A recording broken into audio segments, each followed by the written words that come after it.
आगे चला जाए। ठीक है, तो विश्वास का भाव, तो दूसरे के इंटेंशन पे जो ट्रस्ट है, जो विश्वास है, उसी को विश्वास कह रहे कि दूसरा मुझे सुखी करना ही चाहता है, इस बात को देख पाना विश्वास है। जब ये विश्वास हमको बनता है तो हम उसका सम्मान कर पाते हैं, उसको अपने जैसा देख पाते हैं। वो अपने जैसे देखने का मतलब ही यही है। वो बात दोनों बहुत अलग अलग नहीं कर रहे हैं, वो बात एक ही है। उसको अब मैं जोड़ देता हूँ वापस यहाँ से। मैं सुखी होके सुखी करना चाहता हूँ, दूसरा भी सुखी होके सुखी करना चाहता है, तो बात तो वही कह रहे हैं। जब सम्मान की बात कर रहे हैं तो यही कह रहे हैं कि दूसरा मेरे जैसा है, मैं भी सुखी होके सुखी करना चाहता हूँ, दूसरा भी सुखी होके सुखी करना चाहता है। इस तरह से विश्वास के भाव में कह रहे हैं। उसी को सम्मान में कह रहे हैं कि लक्ष्य कार्यक्रम क्षमता को देखने जाते हैं तो लक्ष्य कार्यक्रम क्षमता के आधार पर दूसरा मेरे जैसा है। तो कुल मिला के मुद्दा तो यही है कि दूसरा मेरे जैसा है, इस बात को हम देख पाएं। एक बार वो विश्वास हम कर पाते हैं तो फिर हम सम्मान कर पाते हैं, दूसरे को अपने जैसा देख पाते हैं। यहाँ पे भी उसी बात को कह रहे हैं कि जब इस पे विश्वास हमको हो जाएगा तब योग्यता का आकलन करके हम कार्यक्रम को बनाएंगे, नहीं तो कार्यक्रम बनेगा नहीं। सम्मान में फिर उसी बात को कह रहे हैं कि योग्यता का आकलन करके कार्यक्रम को बनाना है। पूरकता के अर्थ में योग्यता का आकलन है, सम्मान के लिए नहीं है, पूरकता के लिए। और पूरकता क्या होगी? तो पूरकता दो तरह से होगी। या तो मेरे से कोई अधिक समझदार होगा, उसे समझने को तैयार हो जाऊंगा। कोई मेरे से कम समझदार होगा तो उसको सही समझने में सहयोग करूंगा, जिम्मेदारी पूर्वक जीते हुए उसको सही समझने में सहयोग करूंगा। तो बात तो सिर्फ इतनी है। एक बार ये विश्वास सम्मान हो जाता है तो दूसरे को हम संबंधी स्वीकार ही लेते हैं। जब तक विश्वास नहीं होगा हम सम्मान नहीं करेंगे। एक बार विश्वास हो जाएगा तो सम्मान करने लगते हैं, और जब हम सम्मान करने लगते हैं तो दूसरे को संबंधी स्वीकार ही लेते हैं। इसी को कहा स्नेह का भाव। यही स्नेह है, दूसरे को संबंधी के रूप में स्वीकारने का भाव, स्नेह। और एक बार जब हम दूसरे को संबंधी स्वीकार लेते हैं तो दूसरे के साथ, उस संबंध के साथ कुछ जिम्मेदारी और निष्ठा हमारे में आ जाती है। दो तरह की जिम्मेदारी और निष्ठा, दो तरह की जिम्मेदारी आती है जिसको निर्वाह करने की निष्ठा हमारे में बनती है। एक को कहा ममता का भाव और एक को कहा वात्सल्य का भाव। तो उसके शरीर के प्रति भी जिम्मेदारी और उसके प्रति भी जिम्मेदारी, क्योंकि जो भी मेरा संबंधी है वो भी है और उसका शरीर भी है। तो जैसे ही हमने उसको संबंधी स्वीकारा, अब उसके शरीर के प्रति एक भाव आ गया और उसके प्रति एक भाव आ गया। एक को कहा ममता और एक को कहा वात्सल्य। तो उसके शरीर के संरक्षण, पोषण, संरक्षण की जिम्मेदारी जो हम स्वीकार रहे हैं उसको कहा ममता। उसको समझदार, जिम्मेदार बनाने की जो स्वीकृति का भाव है उसको कहा वात्सल्य। और इसको हम करते ही रहते हैं। ये ममता और वात्सल्य का निर्वाह तो हम कर ही रहे हैं। उसमें कितना कर पा रहे हैं, कितना नहीं कर पा रहे हैं, उसका मूल्यांकन आप कर ही रहे होंगे। उस पर बात पिछले सत्र में हुई। वो मूल्यांकन हम करते ही रहते हैं। वो करना आवश्यक भी है, क्योंकि एक का अधिमूल्यन हो जाता है और एक का अवमूल्यन कर देते हैं। तो खिलाने पिलाने की जिम्मेदारी बहुत प्रायोरिटी पे ले लेते हैं। समझदार जिम्मेदार नहीं बनना है, इसका कोई ध्यान नहीं है। वो तो उसका कॉन्ट्रैक्ट दे देते हैं स्कूल वालों को कि स्कूल वाले बनाएंगे, और स्कूल वाले तो कुछ कर नहीं रहे। लेकिन हमने कॉन्ट्रैक्ट दे तो दिया, आप क्या करें। मैं लोगों से पूछता हूं कि आपका बच्चा अगर एक दिन खाना ना खाए, छोड़ देते हैं क्या? एक दिन अगर वो खाना नहीं खाए तो घर वाले छोड़ देते हैं उसको क्या? 2-3 घंटे ना खाए तभी परेशान होने लगते हैं। एक दिन तो मैंने बहुत ज्यादा कह दिया, एक दिन में तो डॉक्टर के पास पहुंच जाए। लेकिन वो समझदार जिम्मेदार नहीं बन रहा है, उसके लिए क्या सोच रहे हैं, उसके लिए हम कितना होश में हैं, कितना ध्यान देते हैं। जबकि वो खा पी के हिष्ट पुष्ट हो जाएगा, उससे समझदार हो जाएगा, ऐसा नहीं है। लेकिन अगर वो समझदार जिम्मेदार हो जाएगा तो अपने शरीर का पोषण वो कर ही पाएगा, कर ही पाता है वो। लेकिन हम मानते नहीं हैं, हम इस पे बहुत ध्यान रखते हैं, इस पे ध्यान नहीं रखते हैं। और उसमें भी ध्यान रखने में जबरदस्ती करते हैं ज़्यादातर। तो बहुत सारे लोग इसके लिए परेशान रहते हैं कि उनका बच्चा खाता पीता नहीं।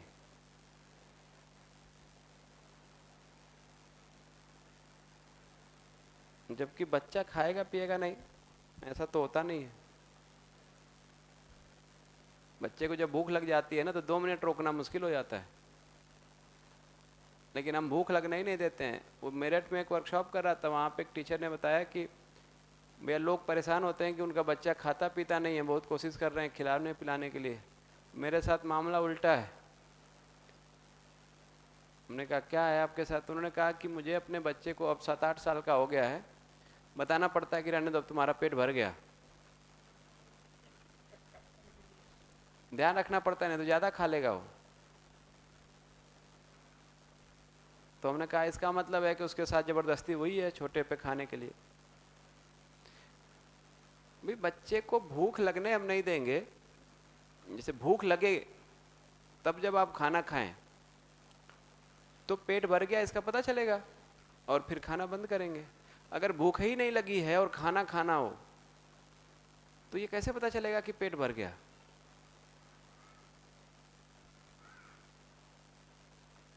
वो अभ्यास ही नहीं है लोगों को। अपना घड़ी देख के लोग खिलाते पिलाते हैं कि टाइम हो गया अब खा लो। उसको भूख लगी है नहीं लगी है कोई चिंता नहीं।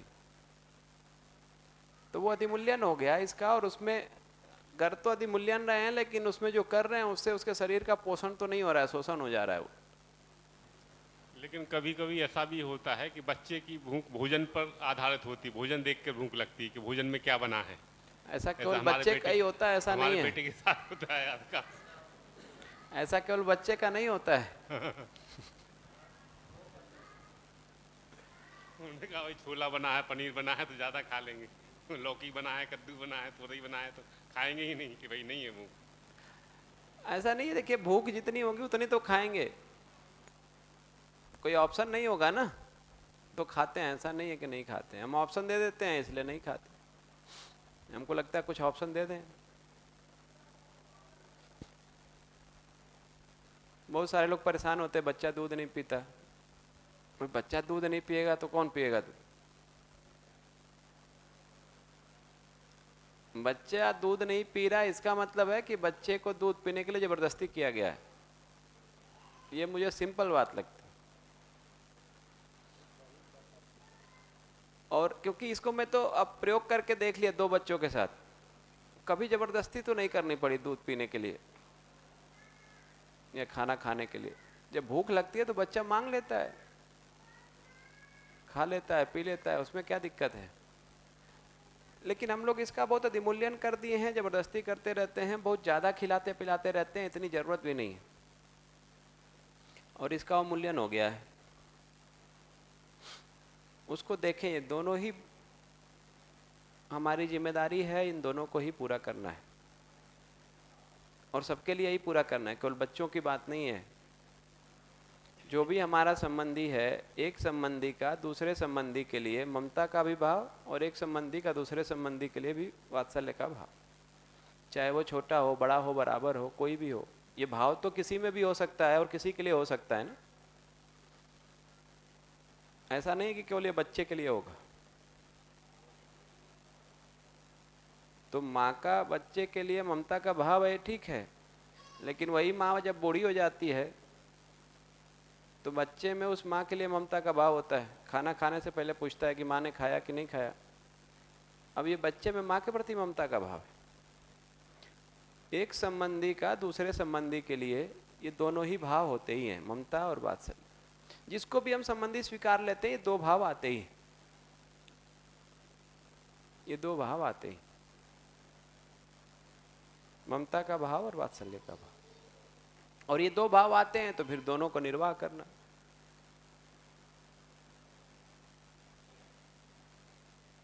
दोनों भाव को जब निर्वाह करने जाते हैं तो इसमें फिर प्रश्न ये बनता है कि भाई दूसरे को समझदार जिम्मेदार बनाने की स्वीकृति का भाव अगर मेरे में है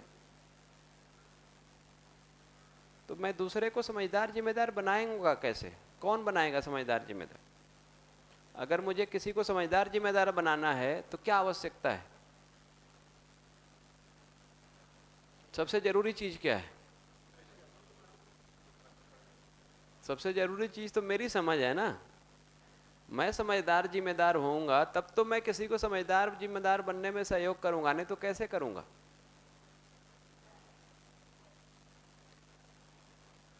इसलिए दूसरे को सहयोग करने से पहले फिर ये ध्यान जाता है कि मेरी समझदारी पहले जरूरी है।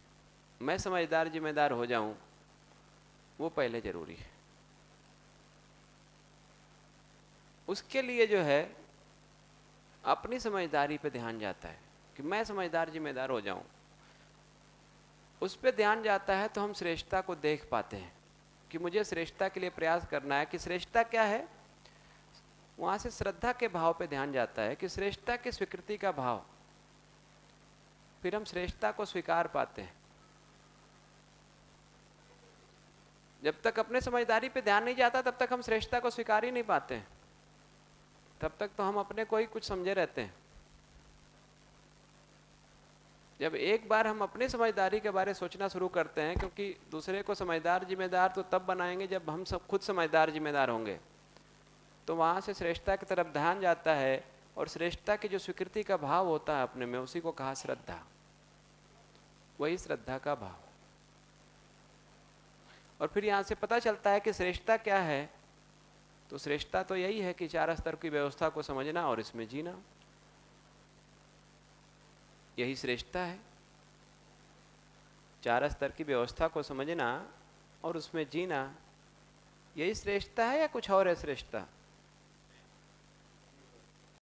श्रेष्ठता तो यही है। तो चार स्तर की व्यवस्था को समझना और उसमें जीना, यही श्रेष्ठता है। और इसकी स्वीकृति जब मेरे में हो जाती है तो उसी को कहा श्रद्धा का भाव। वही श्रद्धा का भाव है।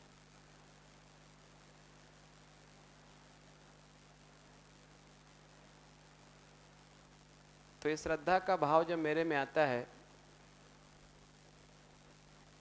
तो इस श्रेष्ठता के अर्थ में फिर हम प्रयास कर पाते हैं।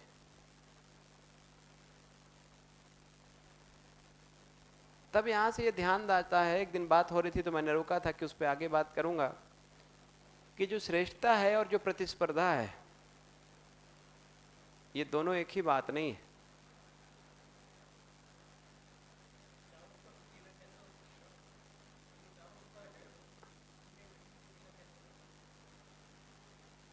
हम जी ही रहे हैं सब स्तर पे। हम जी तो चारों ही स्तर पे रहे ना। मानव के रूप में हम जी ही रहे हैं।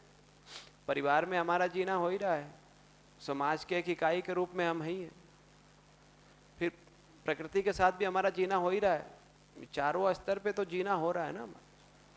अब ये चारों स्तर में व्यवस्था क्या है उस बात को समझना पहले काम तो ये है। उस चार स्तर पे व्यवस्था को समझ के उस व्यवस्था में मेरी क्या भागीदारी है इस बात को समझना। जब ये समझ जाएंगे कि व्यवस्था क्या है तो फिर उसमें अपनी भागीदारी दिख जाएगी। फिर उस भागीदारी का निर्वाह करेंगे। ये तो चारों स्तर पे जीना होगा, स्वयं में, परिवार में, समाज में, प्रकृति अस्तित्व में। तो मेरी क्या भागीदारी है उस भागीदारी का फिर हम निर्वाह करने लगे। यही हमारा जीना होगा चार स्तर पे। तो जब श्रेष्ठता को देखते हैं तो पता चलता है कि श्रेष्ठता और प्रतिस्पर्धा जो है ये दोनों अलग अलग बात है, दोनों भिन्न बात है, एक ही नहीं है। एक्सीलेंस और कंपटीशन ये दोनों एक बात है क्या? अंतर क्या है दोनों में?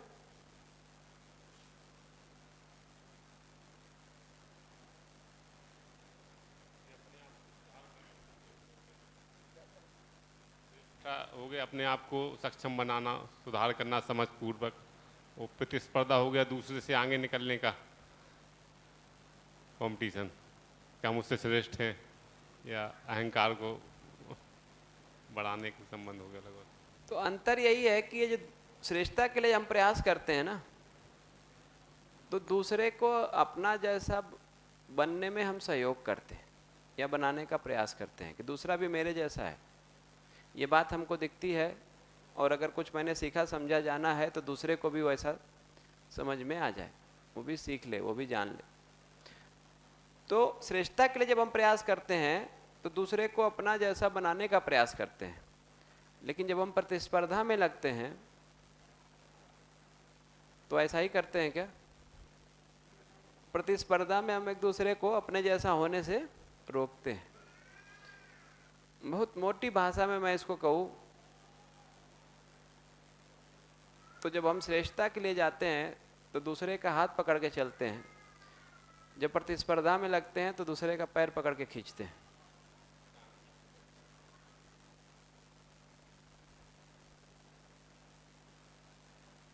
और जब प्रतिस्पर्धा में लगते हैं उसमें रिस्क है।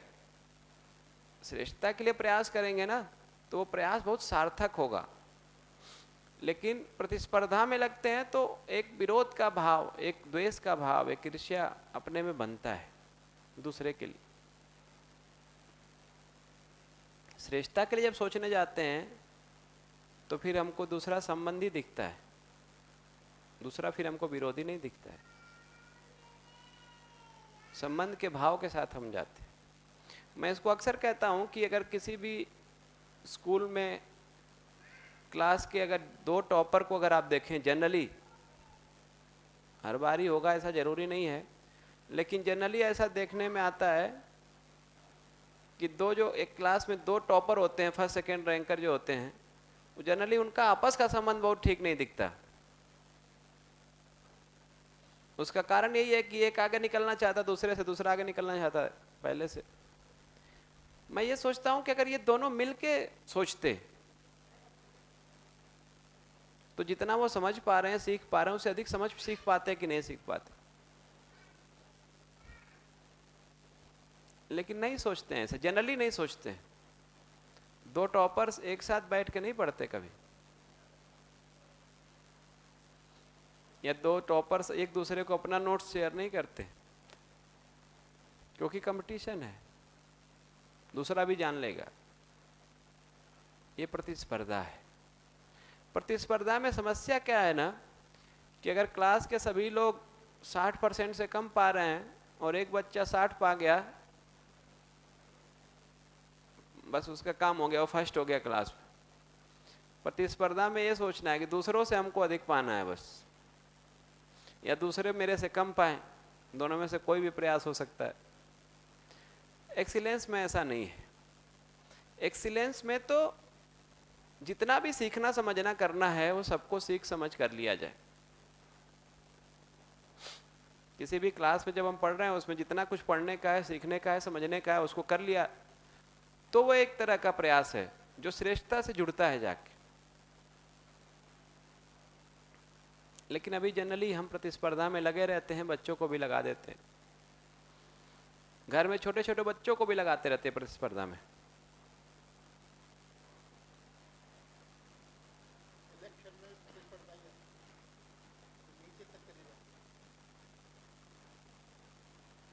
तो वो प्रतिस्पर्धा का दौर चल रहा है, और आजकल उसको कहते हैं कट थ्रोट कंपटीशन, गला काट प्रतियोगिता। अब वहां तक पहुंच गया मामला, और उसको बहुत अच्छा मानते हैं। मैं कहता हूं कि एक नौकरी के लिए 4 लोग गए, उस नौकरी में एक ही जगह है, ठीक, सिलेक्शन करने वाला कोई है, इंटरव्यू लिया जा रहा है, जिसके बारे में उनको लगेगा कि ये ठीक है उसको ले लेंगे। ये चारों आपस में एक दूसरे से द्वेष करके क्या निकलेगा? लेकिन आप देखिए बहुत वहां माहौल टेंस रहता है एकदम। कहीं भी इंटरव्यू हो रहा है, वहां 10 लोग हैं, वहां देखिए सिलेक्शन करने वाला तो कोई और है, उनका क्राइटेरिया क्या है वो सब वो जानते होंगे, इंटरव्यू लेंगे वो जानते होंगे। लेकिन उनका आपस में जो बहुत टेंस रहता है मामला, बहुत स्नेह नहीं रहता है एक दूसरे के लिए। कई बार तो ऐसा भी होता है कि दो दोस्त गए, उनके में भी आपस में कंपटीशन शुरू हो जाता है, और उसमें से अगर गलती से एक का सिलेक्शन हुआ, फिर आप देखिए क्या स्थिति बीतती है।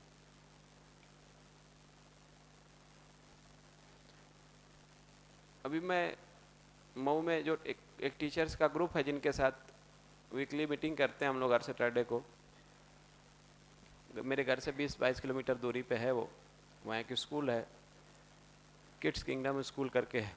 तो वहाँ के जो टीचर्स हैं वो हर सैटरडे को, उस सैटरडे के दिन हाफ डे कर देते हैं स्टूडेंट्स के लिए, और टीचर्स के साथ मीटिंग चलती है वो। तो वहाँ पे अभी पीछे एक टीचर्स की वैकेंसी आई थी बिहार गवर्नमेंट की तरफ से, उसमें यूपी के बहुत सारे लोगों का सिलेक्शन हुआ और बाकी स्टेट से भी हुआ। तो उसमें सिलेक्शन हुआ, वहाँ पे एक टीचर थी, तो वो मेरे से कह रही कि भैया मुझे ये नहीं समझ में आ रहा है कि मेरी एक फ्रेंड का सिलेक्शन हो गया बिहार में, मुझे दुख क्यों हो रहा है। अच्छा, मैंने वो फॉर्म भी नहीं भरा था, मुझे वो नौकरी में जाना भी नहीं था, लेकिन उसका सिलेक्शन हो गया तो दुख मुझे क्यों हो रहा है, ये मुझे समझ में नहीं आ रहा, जबकि कोई कंपटीशन भी नहीं है भाई। उसके ये रहता है कि हम भी भरे हैं वो भी भरे हैं, उसका हो गया मेरा नहीं हुआ, तो फिर भी लगता है कि कुछ कंपटीशन रहा होगा एक दूसरे से, इसलिए कि मैंने कुछ भरा नहीं फॉर्म, मैंने ना कोई तैयारी की, ना परीक्षा दी, ना उसके बारे कुछ सोचा, अब उसका सिलेक्शन हो गया तो मुझे दुख हो रहा है, ये मुझे समझ में नहीं आ रहा ऐसा क्यों हो रहा है। लेकिन ये होता तो है कि किस किस तरह से प्रतिस्पर्धा हम कर रहे हैं अपने ही लोगों से, वो हमको पता नहीं रहता है कई बार। एक्सीलेंस के लिए जब सोचते हैं तो ऐसा नहीं होता है, एक्सीलेंस के लिए जाते हैं, श्रेष्ठता के लिए जाते हैं, तो फिर ऐसा नहीं होता, फिर भाव अच्छा बना रहता है एक दूसरे के लिए, हम एक दूसरे का फिर सहयोग कर पाते हैं। तो ये श्रेष्ठता के लिए जब प्रयास करते हैं तब ऐसा होगा, प्रतिस्पर्धा में ऐसा नहीं हो। प्रतिस्पर्धा में तो एक दूसरे को हम खींचते ही रहते हैं। बचपन में जब हम लोग छोटे थे तो पिताजी एक कहानी सुनाते थे, वो इसी बात को इंगित करने के लिए कहानी सुनाते थे। वो कहते थे कि एक बार जो है कई देशों से कछुओं के ऊपर कुछ रिसर्च हो रहा था, तो कई देशों से जो है कछुआ मंगाया गया किसी एक देश में, तो भारत से भी गया, तो बाकी जगह से तो बहुत अच्छी पैकिंग और वो सब करके आया, भारत का तो ऐसे चला गया खुला हुआ। तो वहाँ से जो है कम्युनिकेशन ये हुआ कि भैया आपने ऐसे कैसे भेज दिया, कितने कछुए आपने भेजे हैं, काउंट किया गया तो सारे कछुए हैं उसमें। तो बोले ऐसे कैसे, पैकिंग तो कम से कम ठीक से कर देते। तो उन्होंने कहा कि नहीं नहीं कोई चिंता की बात नहीं है, भारतीय कछुए हैं, एक भी अगर निकलने का प्रयास करेगा बाकी सब पकड़ के खींच लेंगे उसको, निकलना ही नहीं देंगे किसी को। ऐसे ही अभ्यास है हम लोगों का, केकड़ा कह लें कछुआ कह लें, मुद्दा कछुआ और केकड़े का है ही नहीं।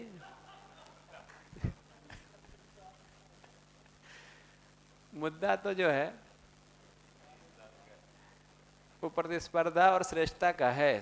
एक्सीलेंस के लिए हम जा रहे हैं कि कंपटीशन में लग रहे हैं, ये अभ्यास है जनरली हम लोग का। जैसे ही कोई आगे निकलने का प्रयास करेगा लोगों को लगता है इसको पकड़ के खींचो ये आगे चला जाएगा। कंपटीशन में हम ऐसा ही सोचते हैं।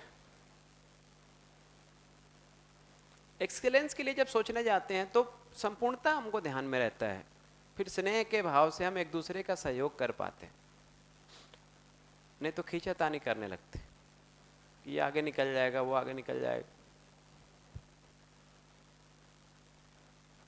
और यही सूचक भी है, मैं देखा है इसको कि, और ये सब जगह है, मतलब अगर ये ध्यान नहीं गया और इतना उसका संस्कार बना हुआ है इस प्रतिस्पर्धा का छोटे से लेके अभी तक, कि अगर ध्यान नहीं दिया तो कब हम कंपटीशन करने लगते हैं हमको पता ही नहीं चलता है। मैंने ये देखा कि जैसे ये यूएचबी धीरे धीरे कई सारे लोग तैयार होते रहते हैं। किसी एक ने वर्कशॉप किया, किसी दूसरे ने किया, फिर कुछ लोगों ने तैयारी की, फिर आगे बढ़ गए, फिर कुछ वॉलंटियर का काम किया, फिर धीरे धीरे को फैसिलिटेटर हो गए, फिर रिसोर्स पर्सन के रूप में डेवलप हो गए। कोई ऐसे भी आए जो 6 महीने साल भर में जितनी यात्रा कर ली है, कोई ऐसे आए जो 2-3 साल 4 साल 5 साल में भी उतनी यात्रा नहीं कर पाए। तो ये बात तो कर रहे हैं श्रेष्ठता की। कई बार ये एक दूसरे के प्रति भाव उनका बात बहुत ओपननेस के साथ बात होती है इस सब मुद्दों पे, तो कहते कि भैया भाव तो ठीक नहीं था कि भाई 6 महीने में कोई यात्रा करके आ गया उस जगह पे जहां हम 6 साल से लगे हुए नहीं पहुंचे हैं, तो कभी कभी भाव खराब हो जाता है एक दूसरे को लेकर। तो हम बात कर रहे हैं कि श्रेष्ठता के अर्थ में प्रयास है, लेकिन पता चल रहा है कि हमारा साथी जो है जिसको हम ही सहयोग कर रहे थे, वो अगर कल हमसे अच्छा वर्कशॉप लेने लगा तो हम ही को लगने लगेगा कि अरे ये ठीक नहीं है भाई। तो इसलिए हम लोग इसमें बहुत ओपननेस के साथ बात करते हैं कि भाई ऐसा तो नहीं भाव बनना है किसी के लिए, क्योंकि 1-2 बार कुछ ऐसा कुछ हुआ जैसे लगा कि भाई ये क्यों ऐसा हुआ, तो उसी व्यक्ति से पूछा गया कि ऐसा भाषा क्यों गई आपके तरफ से, तो कहे कि उस समय भाव खराब हो गया था। हो जाता है, मतलब ध्यान नहीं रखेंगे तो ये हो जाएगा। तो जो बहुत श्रेष्ठता के अर्थ में सोच भी रहे हैं, वो भी प्रतिस्पर्धा का इतना अभ्यास है कि वो हम लग जाते हैं प्रतिस्पर्धा में। तो वो प्रतिस्पर्धा का इतना अभ्यास बन गया है कि धीरे धीरे उससे ध्यान नहीं हटाए और धीरे धीरे श्रेष्ठता की तरफ नहीं सोच पाएंगे ना, तो हम कंपटीशन में लग जाते हैं।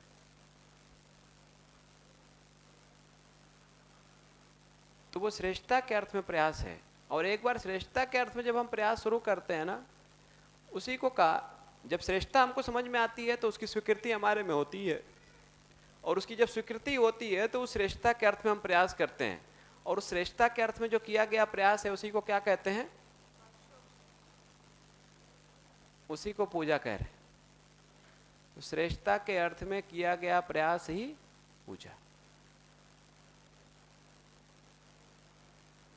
उस दिन भी बात हो रही थी पूजा के ऊपर, और ये बात मुझे बहुत जब समझ में आई तो मैं उस स्थिति को बता नहीं सकता मुझे कितना अच्छा लगा। कर्म ही पूजा है, ऐसा सुनते रहे हम लोग बचपन से, समझ में कभी नहीं आता था कि कहना क्या चाहते हैं। जब ये बात समझ में आई ना कि श्रेष्ठता के लिए किया गया प्रयास ही पूजा है, तो ये लगा कि हाँ ये बात तो ठीक है। अब जो कुछ भी हम करेंगे वो किस लिए करेंगे, किसके लिए करेंगे? श्रेष्ठता के अर्थ में ही तो करेंगे, इसके अलावा क्या करेंगे? और वही पूजा है। पूजा तो वही है ना, तो वही पूजा है। लेकिन अभी हम पूजा का मतलब कुछ और समझते हैं। अब ये 2 बत्ती जला दिया, फूल माला चढ़ा दिया, लगा पूजा हो गया। नहीं, वो पूजा की तैयारी थी, वो पूजा के लिए तैयारी थी भाई, कि 2 बत्ती जला दें, फूल माला चढ़ा दें, कोई दुर्गंध ना बचे, साफ सफाई हो जाए, ताकि हमको अपने में जो देखना है, अपनी कल्पनाशीलता को, अपने भाव विचार को देखना है, उसको ठीक करना है, उसमें कोई बाहर से इनपुट ना आए उस तरह का कि हमको ध्यान जाए उस पर, तो वातावरण स्वच्छ हो जाए, ठीक हो जाए, साफ सुथरा हो जाए। अब हम अपने विचार को, अपने भाव को बैठ के ठीक करेंगे। वो पूजा की तैयारी थी, हमको लगा वही पूजा है, वो तैयारी को ही पूजा मान लिया गया। और वो सब गड़बड़ नहीं है, ये फूल माला 2 बत्ती चढ़ाना ये कुछ भी गड़बड़ नहीं है।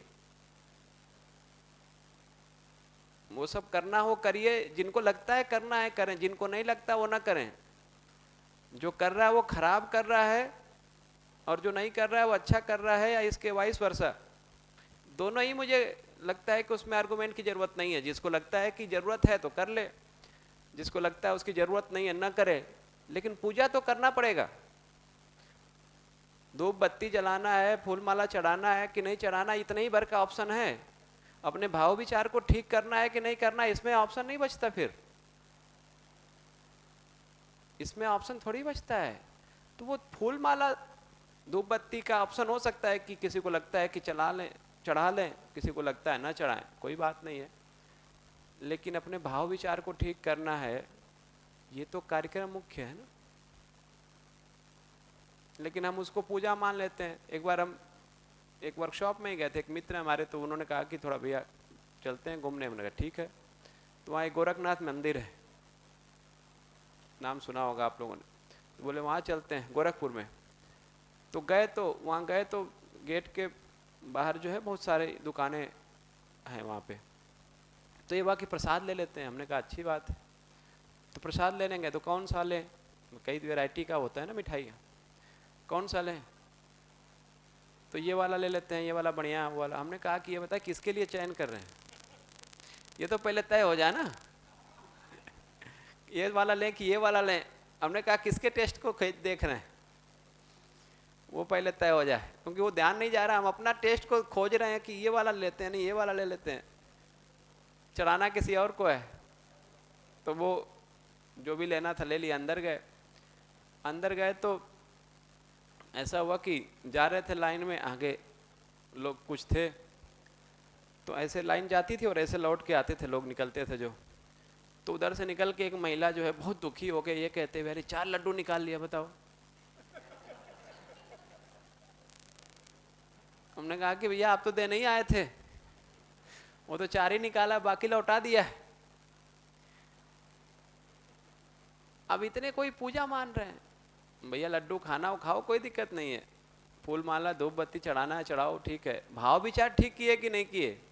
अब मंदिर से निकलते समय भाव खराब करके निकल रहे हैं। भाव विचार को ठीक करना है भाई। वो एक ऐसी जगह बना दी गई है कि जहां आप जाएंगे तो अपने भाव विचार को ठीक करेंगे, कम से कम उतने देर के लिए तो ठीक करेंगे। ऐसे तो रोजमर्रा में भाग दौड़ कर रहे हैं तो ध्यान नहीं रहता है। कम से कम एक किसी जगह जा रहे हैं जिसको पवित्र माना गया, वहां जाएंगे तो वहां पे अपने भाव विचार को ठीक करें। हम वो भी नहीं करते, हम वहां जाके यही सब बात करते रहते हैं।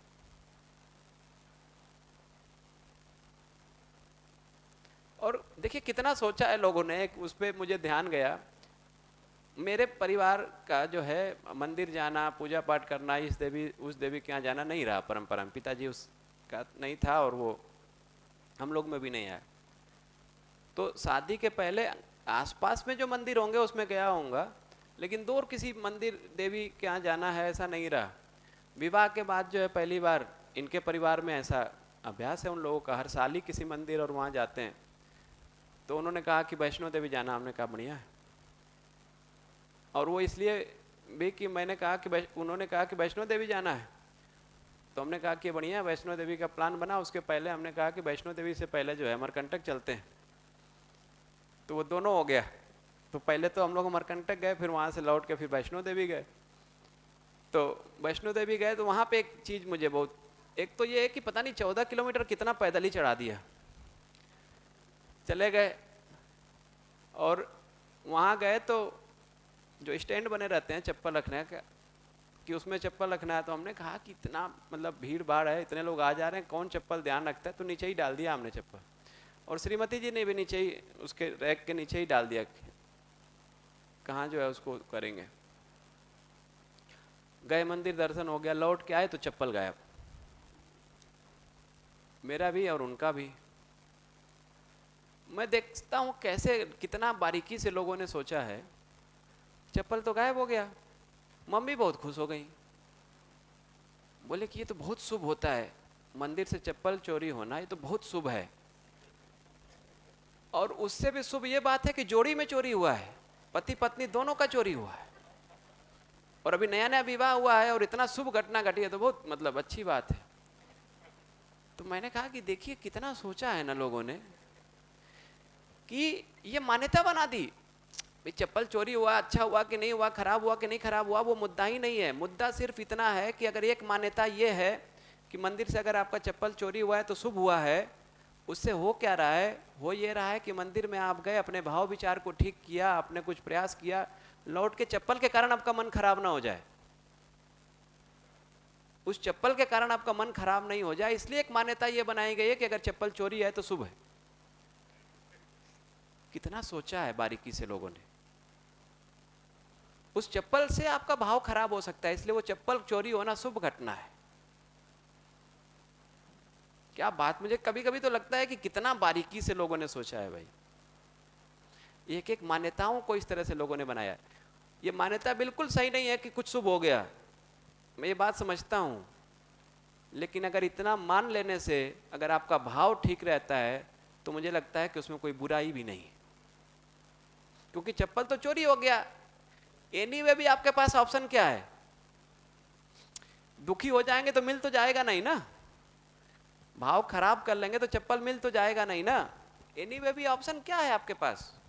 यही तो है कि भाई ठीक है दूसरा चप्पल लेंगे, लेकिन कम से कम भाव ठीक बना रहेगा। अब भाव का ठीक बना रहना ये बड़ी उपलब्धि है उस चप्पल के सामने। इतना बारीकी से सोचा है लोगों, लेकिन हमको लगता है कि भाई क्या ये फालतू की बात है। तो पूजा क्या है? श्रेष्ठता के लिए प्रयास। क्या प्रयास है? यही प्रयास मुझे समझ में आता है कि अपने भाव विचार को ठीक करना, अपने भाव विचार को ठीक करके फिर अपने व्यवहार कार्य व्यवस्था में भागीदारी को कर पाना। और ये हर पल हर क्षण करना है, सुबह शाम नहीं करना है। ये सुबह शाम नहीं करना है, ये हर पल हर क्षण करना है। नहीं तो क्या होता है कि सुबह शाम जो है वो घंटी बजाते रहते हैं, और कैसे पूजा वो करते हैं ना, घंटी बजा रहे हैं, अरे देखो कुकर की 2 सीटी बज गई, बंद कर देना, फिर अपना घंटी बजा रहे हैं, अपना कुछ मंत्र पढ़ रहे हैं। ऐसे ही मैं कह रहा था तो मऊ में वर्कशॉप चले थे, वहाँ के एक जो टीचर हैं, प्रिंसिपल हैं वहाँ पे, उन्होंने कहा कि भैया ऐसा होता था, बच्ची उनकी छोटी है, तो कहे कि पिछले कुछ दिन से ऐसा चल रहा था कि शाम का जैसे ही मैं पूजा करने की सब तैयारी वारी करती थी, तब तक ये बिटिया जो है पोटी कर दे। रोज यही हो तो पहले उसकी पोटी साफ करना, बड़ा इरिटेशन होता था कि भी इसी समय इसको करना होता है जब मैं पूजा करने जाती हूँ ये। तो मैंने उनसे कहा कि दीदी देखिए समस्या यही है कि हमको लगता है कि वो जो हम मंदिर में जाके करेंगे ना वो पूजा है, और ये जो पोटी साफ कर रहे हैं ये पूजा नहीं है। यही समस्या है। जिस दिन ये दिख वही, हाँ वो भी एक हो सकता है, लेकिन मैं तो ये कह रहा हूं कि ये जो हम पोटी साफ कर रहे हैं ना बच्चा, क्या ये भी पूजा है? वो मंदिर में जाके जो हम करेंगे उतना ही पूजा। अब हम जो कुछ भी करेंगे संबंध व्यवस्था सहअस्तित्व के अर्थ में ही करेंगे, और वो सब पूजा है। तो जितने भी तरह का प्रयास है वो सब पूजा है। ये बात जिस दिन समझ में आ जाएगी उस दिन फिर हम अपने भाव विचार को ठीक करके अपने व्यवहार कार्य व्यवस्था में भागीदारी को ठीक से कर पाएंगे, और वो हर पल हर क्षण करेंगे। तो पूजा कभी कभी नहीं करना है, ये 24/7 करना है। कार्यक्रम इस तरह के जितने भी तरह के लोगों ने सोचे हैं और जिसको कर रहे हैं, ये निश्चित है कि किसी भी कार्यक्रम को जब करने जाएंगे तो वहाँ पे कुछ इस तरह के लोग मिलेंगे जिनका भाव ठीक नहीं होगा, और वो कुछ ऐसा करेंगे जो आपको ठीक नहीं लगेगा। जरूर कुछ लोग ऐसे मिल जाएंगे, लेकिन जितने भी कार्यक्रम है उस कार्यक्रम का कुछ तो कुछ महत्व है। जिस तरह से भी उसको जोड़ के रखा गया है, उसको स्वास्थ्य से जोड़ना है स्वास्थ्य से जोड़ लें, मन अस्वस्थता से जोड़ना है तो उसको जोड़ लें। जो व्यक्ति जा रहा है, जो उसको कर रहा है ना, आप तर्क से खोजने जाएंगे तो तर्क से नहीं मिलेगा। हम तर्क लगाने लगते हैं, तर्क से नहीं मिलेगा। वो भाव की बात है। वो जो परिक्रमा कर रहा है उसका भाव ऐसा है कि उसको कुछ मिल रहा है। अब वो मुद्दा ये है कि मिल रहा है कि नहीं मिल रहा है, मुद्दा वो नहीं है। मुद्दा ये है कि जो भाव ठीक कर रहा है अपना, वो उस भाव से उसको कुछ मिल रहा है। भाई हम आपके साथ संबंध का भाव रखते हैं, उससे हमको क्या मिलेगा? मैं आपके साथ संबंध का भाव रखता हूं, मैं कहूं कि आपके साथ संबंध का भाव रखूंगा तो कुछ मिल जाएगा। उस संबंध के भाव रखने से कुछ नहीं मिलेगा। जो मेरे में भाव बन गया संबंध का, उससे मुझे सुख मिल गया। आपसे कुछ मिल जाएगा ऐसा नहीं है। तो वो जो भाव व्यक्ति, ये जो जा रहा है ना परिक्रमा करने, उसका भाव है, उसको लग रहा है कि मिल जाएगा, उसको लग रहा है कि मिल जाएगा, तो उसको मिल गया जितना मिलना था। कि कुछ मिलेगा ऐसा नहीं है। वो जो भाव उसका ठीक हो गया उतने के दौरान, उससे कुछ तो उसको मिला है। वो विचार उसका ठीक हुआ, उसे कुछ तो मिला है। कम से कम उतने देर तक ये ध्यान रखते हैं लोग कि कुछ अलग भाव विचार ना आए, कुछ अन्यथा भाव विचार नहीं आए। वो अभ्यास तो कम से कम हो पा रहा है, वो मंदिर जाके ही हो, मस्जिद जाके हो, जहां भी जाके हो, कि उतने समय पे तक अपना भाव विचार ठीक हो पाए कि भाई गलत भाव विचार नहीं करना है, गलत व्यवहार कार्य नहीं करना है, कम से कम यहाँ तो नहीं करना है। बाहर जाके भले हो सकता है कर रहा हो, कई लोगों के बारे लोग कहते हैं कि भाई ये रोज मंदिर जाता है और फिर आके बाहर जो है पाप करता है। भैया वो ठीक है, बाहर क्या कर रहा है, मंदिर में तो बताया नहीं जा रहा है ना कि पाप करो बाहर जाके। हम कहें कि ये मंदिर जाना बेकार है क्योंकि बाहर आके तो ये पाप ही कर रहा है। मुझे लगता है कि वो इतने देर तो अपने भाव को कम से कम ठीक कर पा रहा है, तो उतना ही सही, अभी उसके लिए उतना ही आवश्यक लगता है। जिस दिन उसको लग जाएगा कि उससे अधिक आवश्यक है तो और अधिक भी सोच पाएगा। तो कार्यक्रमों का अपना महत्व है।